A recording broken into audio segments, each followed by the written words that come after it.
What's up, YouTube? So what we have here is the fuel pump, a petrol fuel pump. This is the fuel pump of the Ford Focus that we talked about 2 months ago.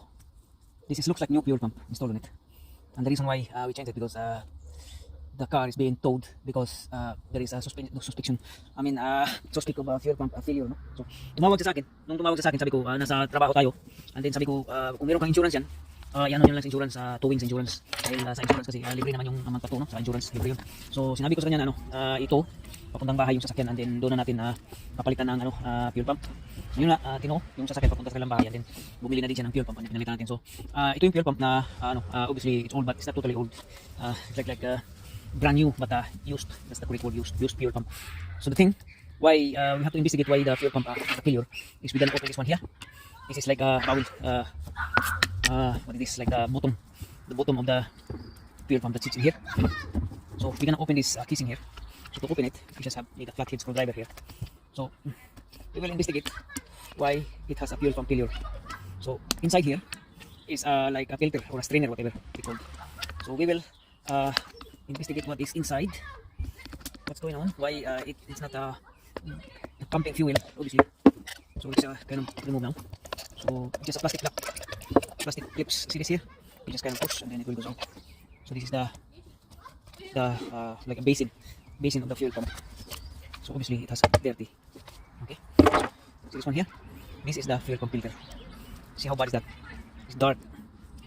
The reason why it's dark because it's dirty. It's dirty inside. Few like contaminants of breaking some solution or substance, whatever is in here.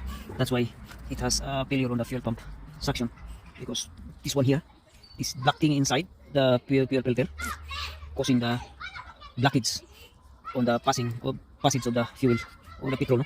That's why it has a fuel pump failure. But we will determine if the fuel pump itself is working. So we just have to ground here the positive and negative, which is this. Black is negative and red is positive. And this one here, the pink one, is for the sensor. And this one here, the green one, is for the ignition. Turn on when you turn on the ignition. This will trigger the fuel pump to start working. And this one here for the fuel sensor gauge. So this is the gauge here. This is the gauge here. See that? This is the gauge, and this is the floater.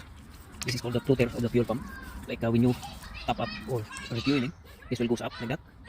Once it goes up, it will indicate on the gauge here, and then this gauge here will send signal to the dashboard. This one here, this will signal to the dashboard on the status of the fuel tank, if it is half empty or full. So this is the gauge here now. So this is obviously calibrated, guys, but okay. So again, we will determine if the fuel pump here is working. I am suspect, I have a doubt that the fuel pump is working, but even though it is working, but it's blocking because there is a blockage of supply of the fuel filter. See this, how dark it is. So that's the blockage of the fuel supply. So the fuel pump pumping working, but because of this strainer, this fuel filter is plugged, so that's why it doesn't supply fuel into the system. So we will determine if this one's working. Okay.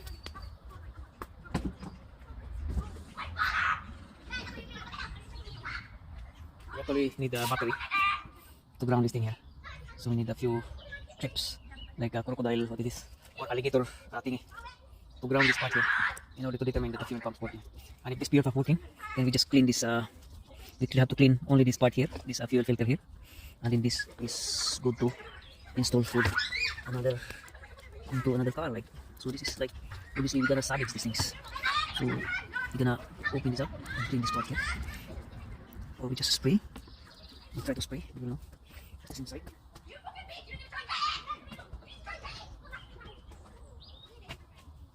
We'll spray. Try to spray the clean here. This one without.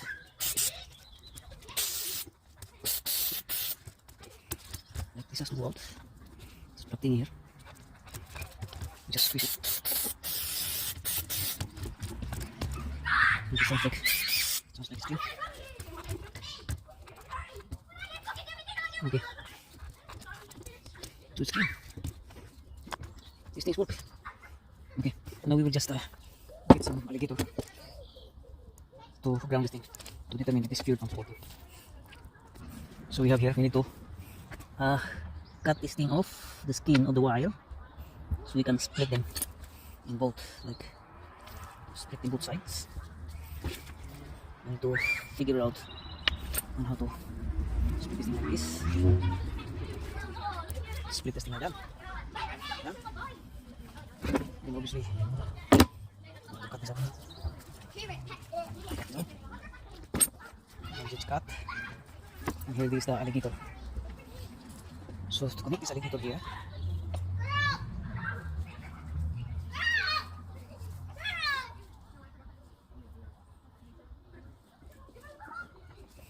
you're gonna pull this in.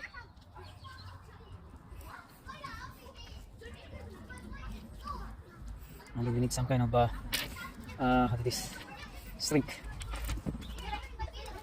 So we need the string. And in here, this is the string here. And open it.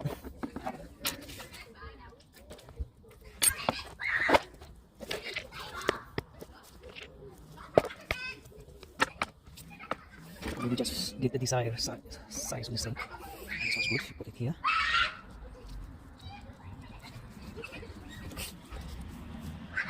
And then fold it like that.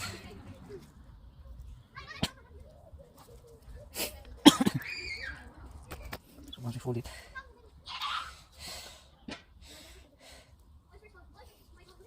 we're gonna fold it twice, so it will be sitting tight here.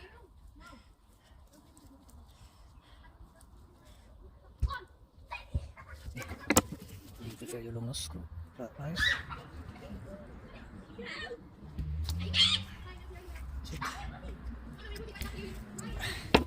That's it. And then you shrink.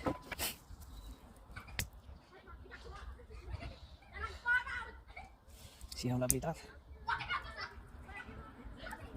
That's it. Done. You do the same thing on the other side.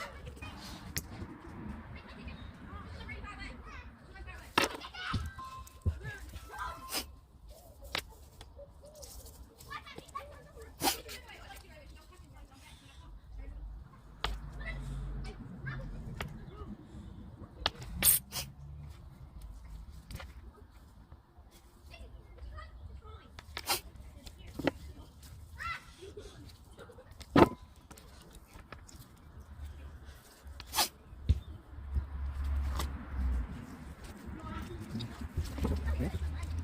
Just skin the other side. That's it.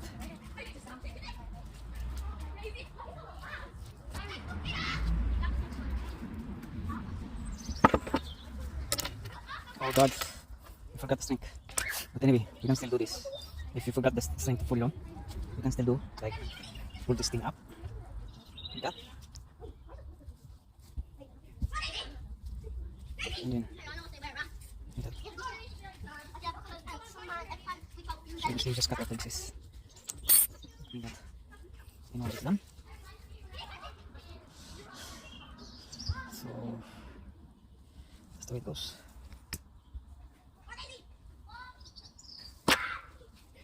That's it. That still work. And then we're gonna get a battery, 12 volts battery. Because obviously fuel pump is 12 volts. So we need this thing here, string, and also need this printer side. And now we're gonna do the thing like the. So we're gonna testing the fuel pump properly. So red goes to red, and obviously yellow to black.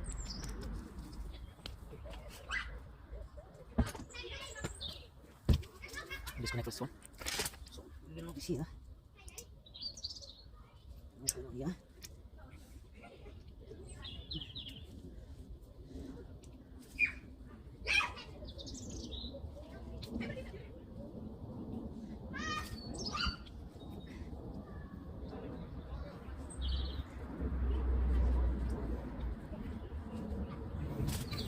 So 2, 3, 5, 4, 3, 2, 1. Testing. The battery is fuck. Don't have the freaking power. No fun. See?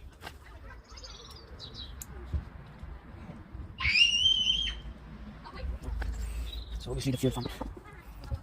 Fuel pump is no good anymore. So it's not working. So even if yeah, you try to jump the thing, it doesn't work. So obviously that's how you test the fuel pump.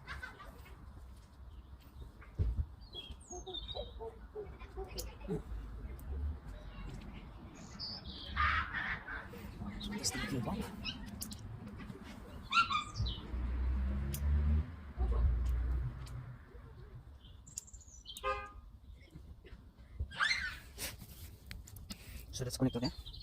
As you can see, it's connected. But when you plug in here, you see this in here, there's no reaction. Because the fuel pump is so we don't waste time here. So the fuel pump is back, guys. It's not working anymore. Because this is the reason why the motor here, fuel pump, is working very hard to keep the fuel, suction the fuel, and it doesn't suction much. So the fuel pump overheat because there's no fuel to like cool down system. So it get fuck up. So that's how the fuel is bad. Fuel pump is bad. So thank you and have a good day. So that's it, guys. Obviously you have a bad fuel pump. Kasi pagka once na block itong fuel filter, guys, na puno na siya dumi o dirty na siya, then the fuel pump here, motor system, has to work hard. And then even with the pump here working hard and there is no fuel coming through here inside because the filter is dirty, and we get filter is dirty, fuel pump working hard, gets overheat, and that's fuck up. Obviously fuel pump is bad. That's all, guys. Thank you. Bye bye.